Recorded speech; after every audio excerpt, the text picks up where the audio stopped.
ترجمان دفتر خارجہ ممتاز زہرا بلوچ نے کہا ہے کہ پاکستان اور بھارت کے درمیان کوئی مذاکرات نہیں ہو رہے۔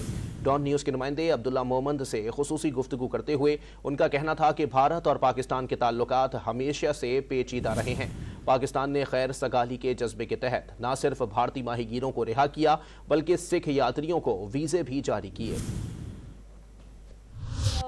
ڈیفیکلٹ ریلیشن شپ ہے اور پاکستان اور انڈیا کے جو تعلقات ہیں اس میں کچھ مسائل ہیں، اور اس وقت ہمارے دونوں ممالک کے سفارت خانے جو ہیں وہ ایک ریڈیوس اسٹرینتھ پر ہیں، سفیر نہیں ہیں دونوں ممالک کے۔ اسی طرح سے ہمارا جو تجارت ہے وہ اس وقت سسپینڈڈ ہے۔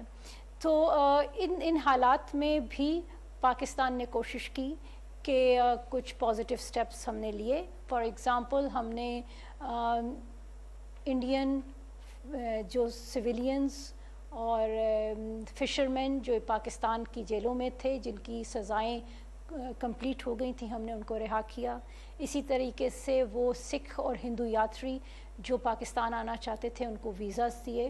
تو یہ ایک پازیٹیو ہماری طرف سے ایک جسچر تھا، لیکن بائی لیٹرلی پاکستان اور انڈیا کے ساتھ ہمارے جو پاکستان کی اس پہ پوزیشن یہ ہے کہ ہم اس وقت ہی انڈیا کے ساتھ بات چیت کر سکتے ہیں جب کوئی ایک برابری کی سطح پر ہو، اور جب کشمیر کا مسئلہ جو ہے وہ ایک پرائرٹی کے طور پر کنسیڈر ہو، اور جو 2019 میں انڈیا نے انلیگل اقدامات دیے تھے